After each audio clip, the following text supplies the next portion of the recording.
श्री कात्यायनी जी। श्री कात्यायनी जी गौंड देश के राजा की कन्या और व्रज गोपी का अवतार थीं। इनमें विलक्षण प्रेम था। प्रेमावेश में आकर यह महलों से बाहर भाग जाती और एकांत वन में जाकर श्री कृष्ण के विरह में लीला पदों का गान करने लगती। उस समय वृक्षों की हलचल को, पत्तों की खड़खड़ाहट को देखकर अनुभव करती कि यह भक्तजन मेरे गायन के साथ ताल मृदंग बजा रहे हैं। वस्तुतः ताल मृदंग बजाने वाले आकाशचारी थे। उनकी ध्वनि से आपको आनंद विशेष आता था। तब आपको वह लता वृक्ष गोपी रूप दिखते और आप कहती, वाह, आपने बहुत अच्छा मृदंग ताल बजाया, कृपया यह पुरस्कार स्वीकार कीजिए। ऐसा कहकर शरीर के वस्त्र आभूषणों को उन्हें पहना देती थीं। इन्हें यह सुधि नहीं रहती थी कि मैं स्वयं वस्त्रहीन हो जाऊंगी। इनके ऐसा करते ही दिव्य सहचारियां इन्हें वस्त्र और आदि पहना देती थीं। राजा की कन्या थी तथा उनके प्रेम को देखकर सज्जनों की सम्मति से राजा इन्हें रोकते नहीं थे। जब जहाँ भी भाग कर जाती इन्हें जाने दिया जाता। साथ में सामग्री और शिविरों के साथ दास दासी उनके पीछे लगे रहते। जंगल में कई कई दिनों तक वे मूर्छित रहती। इस प्रकार यह अपने को श्री वृंदावन में ही मानकर यमुना जी एवं गिरिराज जी की वंदना की एवं विरह के तथा मिलन के पदों को गाया करती। भगवान श्याम सुंदर उनके प्रेम वश इन्हें दर्शन देकर कृतार्थ करते तथा विविध विनोद करते। श्री कृष्ण प्रेम दीवानी कात्यायनी को परिवार वालों ने पहले पागल जाना या भूत प्रेत का आवेश समझा, अतः घर के भीतर बंद करके सांकल लगा दी। तो भी आपको जब प्रेमावेश आया तो बाहर निकल गईं।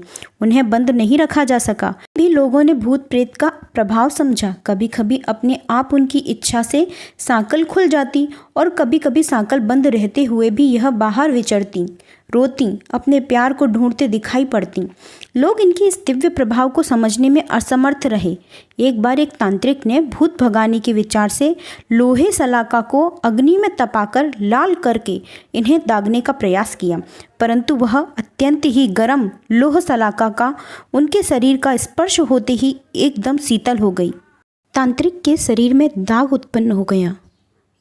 इन प्रत्यक्ष चमत्कारों को देखकर भावुक सज्जनों ने सभी को समझाया कि यह ना तो पागलपन है और ना ही भूत प्रेत। यह सब प्रेम भक्ति के अष्ट सात्विक भाव हैं। हमारे तुम्हारे परम सौभाग्य हैं जो इनका दर्शन एवं संपर्क हमें प्राप्त है। उनकी सेवा करो, तभी से माता पिता आदि सभी का इनमें सद्भाव हो गया। इस अलौकिक बालिका के ऊपर श्री कृष्ण की पूर्ण कृपा है, ऐसा जानकर बहुत से लोग दर्शन करके कृतार्थ होते थे। पिता माता उनकी किसी भी क्रिया में हस्तक्षेप नहीं करते। कभी कभी यह भोजन आदि विपुल सामग्री को लुटा देती, गाय मोर बंदरों को खिला देती, तो भी वे लोग संतुष्ट ही रहते।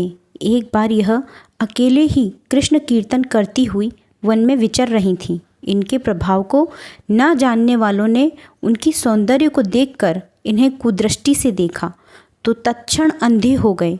कुछ लोग स्पर्श करने की इच्छा से उनकी ओर बढ़े। तब तक कात्यायनी जी का शरीर अग्नि की प्रचंड ज्वाला सा लगा। तब वह अपनी गलती पर पश्चाताप करते हुए उनके चरणों की शरण में आई। क्षमा प्रार्थना कर सदा के लिए साधु वृत्ति अपनाई। इस प्रकार अनेक विमुख जन हरि सन्मुख हुए। भक्तों के हृदय में आपके प्रभाव ने भक्ति को अत्यंत सुदृढ़ कर दिया। प्रेम मगन होकर आपको नृत्य गान में कभी थकावट नहीं आती थी। अतः श्री नाभाजी ने लिखा है कि उनके प्रेम का वर्णन वाणी द्वारा हो ही नहीं सकता है।